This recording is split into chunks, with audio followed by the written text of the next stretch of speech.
It is Wednesday, August 28th, and today I am seriously wondering what took so long to get the Cowboys contract done with star wide receiver CeeDee Lamb.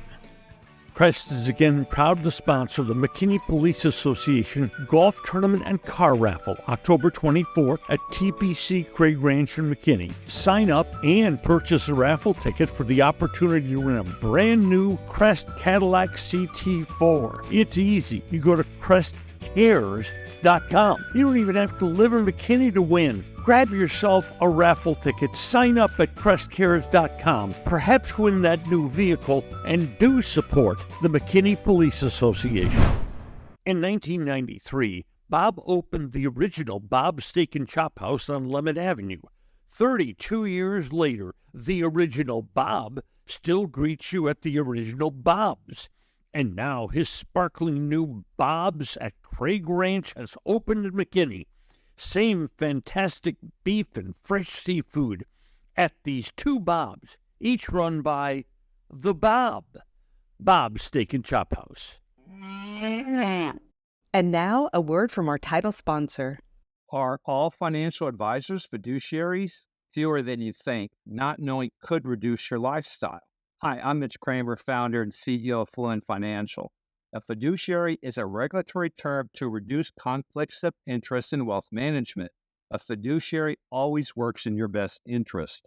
A non-fiduciary advisor might put their compensation or company ahead of yours. At Fluent Financial, we are certified financial planners acting as fiduciary advisors. To learn more, go to fluentfinancial.com or Fluent Financial's YouTube channel. Star Power Smart Home Solutions, where cutting-edge technology meets effortless living. Control your entire home with just a tap on your smartphone. Adjust the lights, set the perfect temperature, and ensure your home is secure, all from the palm of your hand. Star Power has the experts that will transform your house into a secure, smart home.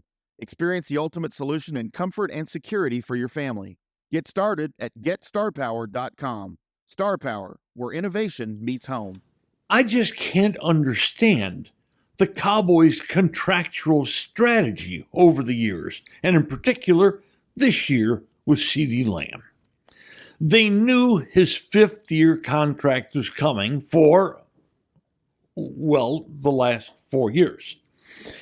They knew he was the best wide receiver in the league last year. Shouldn't this have been done 6 or 7 months ago?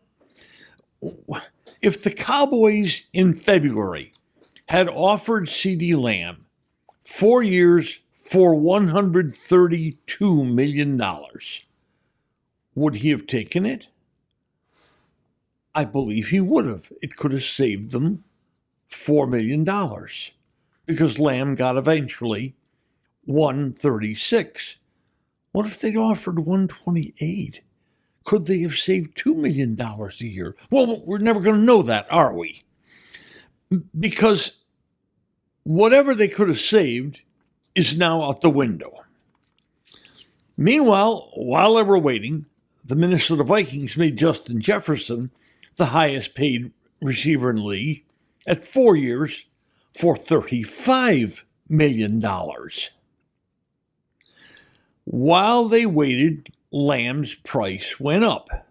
But then the price for Dak Prescott went up while they waited.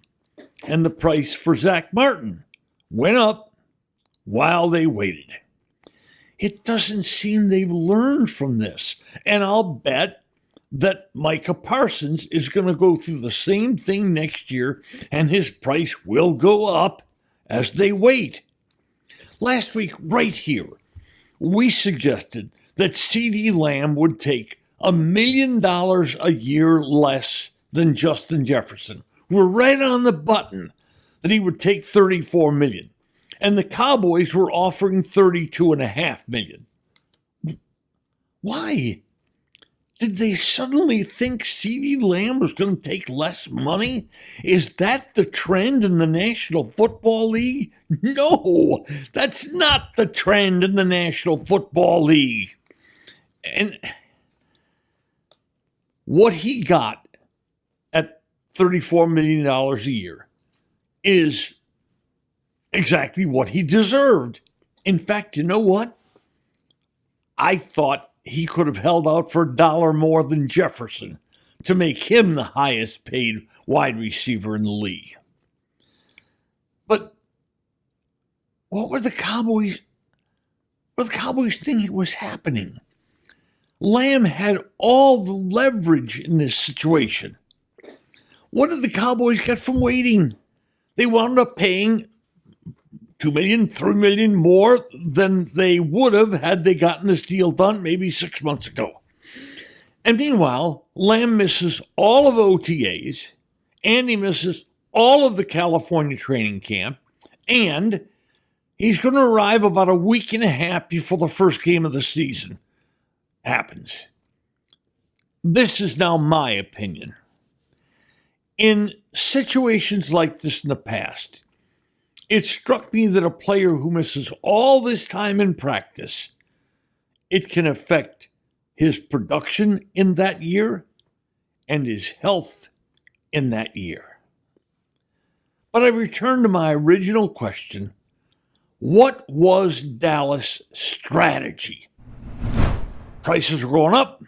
Lamb had all leverage. Now, they could have traded him last year, I guess, but then they wouldn't have had CeeDee Lamb. And CeeDee Lamb's the best offensive skill position the Cowboys have by miles. If he weren't here, who's the next Cowboys' best offensive skill position player? Yikes. You don't even want to think about that. And you know what? I wonder if they're going to learn lessons from this. Get Dak Prescott signed.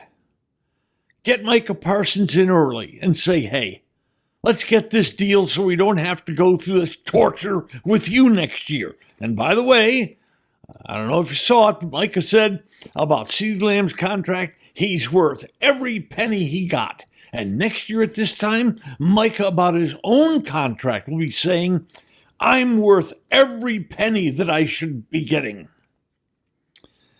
Get Dak done. Get Micah done. But then another question looms.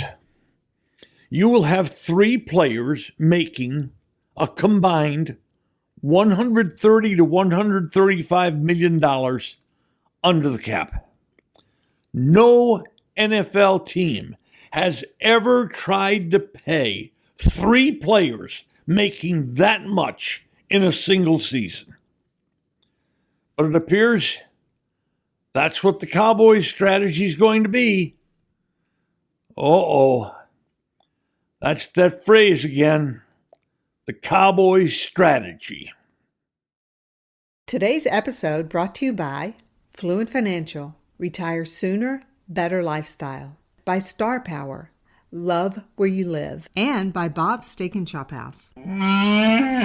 Thank you for joining us today. If you enjoy our episodes, please hit follow, and a fresh new podcast will be delivered to you every weekday. And should you know a friend or friends who might like our work, please share it with them. Also, we'd love your questions and comments. We do a question and answer session every 2 to 3 weeks on the podcast. Send us your thoughts on X, that used to be Twitter, to @Norm's Clubhouse. That's @Norm's Clubhouse. Just Wondering's executive producer and sometime on-air contributor is my wife, Mary Dans. Just Wondering's produced by Mike Mattern and technically directed by Tim Ham of FanStream Sports. I'm Norm Hitzges, and every day I'll be just wondering about something. And I'm Mary Hitchkus, and I'm just wondering too.